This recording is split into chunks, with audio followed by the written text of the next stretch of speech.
Hello YouTubers, RogueMonkeyJr here, and following up on our Battlefield 5 details video that I've been putting out for the past week and a half almost, in today's video we have some more information to cover about all of the upcoming game mechanics and whatnot in Battlefield 5. So today's video is going to be about player movement and player interactions. Now, I already covered a few points on player interactions, so I won't go over them again, but I will still cover player movement and the interactions that I haven't gone over. So a lot of things are changing with player movement in Battlefield 5, some for the better, some for the possibly worse, if it's not balanced properly.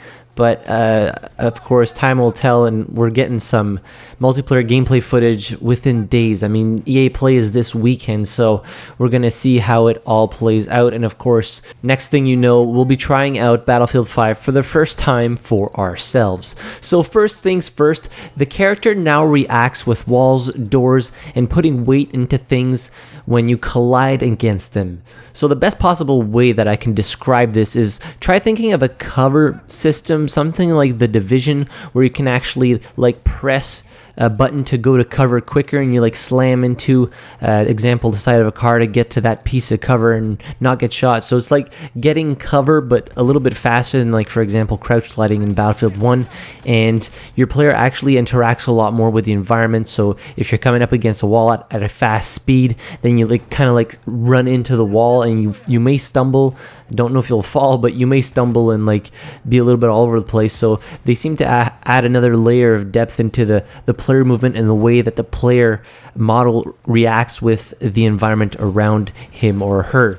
Next thing is that the jumping out of windows has changed, so you don't need to break windows anymore, which is the obnoxious thing that you have to do in Battlefield 1, break every little single part of the window to be able to jump out. And, well, there's no more of that. You can literally just jump out the window without breaking the window prior to that. That's pretty damn cool, if I can say so myself. And then you just roll on the ground, apparently, to retain your momentum, it sounds pretty cool, and it's a nice feature to have as opposed to having to break the window. And it just, you know, speeds up that kind of process of, okay, I need to get out of this building because it's about to blow up. Well, you don't really have to break the window. You can just jump out of it, and that's nice for sure. Next thing to talk about is that your character will adapt with the environment that you're moving in. So if you're moving in, like, for example, mud, water, something like that, your character is actually going to adapt to that environment. There's not really a whole lot of details. From what they've said, it's going to be only visual and does not affect gameplay. So I would imagine if you're like going through mud, you're going to have mud on your boots, much like Star Wars Battlefront 2, if you've ever played that. But then again, in Battlefield 1, I mean, you did have those visual effects on you. So is it just like if you're going through water, you can like tread through water, like having his arms up so he doesn't get like his whole body wet? It's not really precise what they were trying to say about what this does for the game, but I mean, if it's only visual, I mean, it's probably something that has to do with the way that the character reacts with the environment around them. Next is something that I'm really not sure about, okay?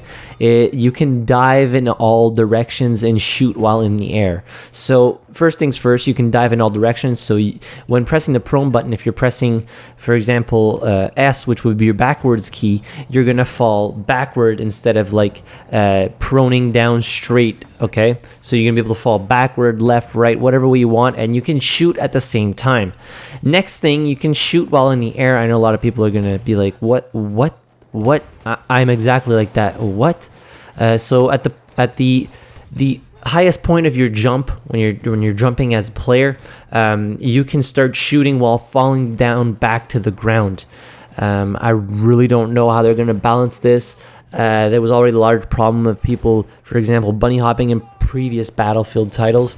Apparently, both of these methods of shooting will come with a large accuracy penalty, but the better question is, will it be enough to really have an effect on accuracy and like not just praying and spraying down your enemies? Will it really have that much of an effect that people like will actually consider using it in any given situation to have an advantage on their enemies?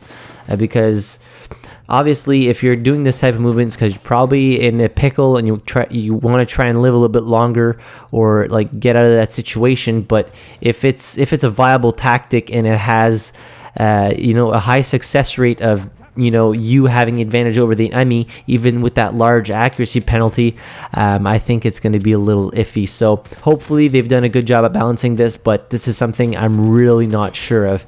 Next one is player interactions. So I spoken about these a little bit. So the one when if you're dying, you're on the ground and you're waiting for a revive, your friends or other teammates can actually drag you to cover for them to be able to revive you behind cover instead of reviving you in front of somebody and you getting shot right after that. So that's a good thing. Next, players can be knocked over and away from large explosions if you're not in the kill radius, of course, because I mean if you are in the kill radius, then obviously you're going to get knocked over because you'll be dead. But yeah, so in the clip, in the trailer, you see that when there's a V2 missile, I believe it is, that strikes the ground, the player was close enough to be knocked back by the explosions. Now, I don't know if this is going to get annoying at some point. I don't know what kind of explosions are going to knock you back. Is it going to be just large explosions, like large-scale explosions for example, mortar strikes, artillery strikes, V1 missiles, stuff like that? Or is it really going to be every explosion in the game, such as grenades? That would be absolutely obnoxious. I doubt they're going to make grenades have a knockback effect. So let's cross our fingers that it's only large explosions and not tank shells and all this different stuff.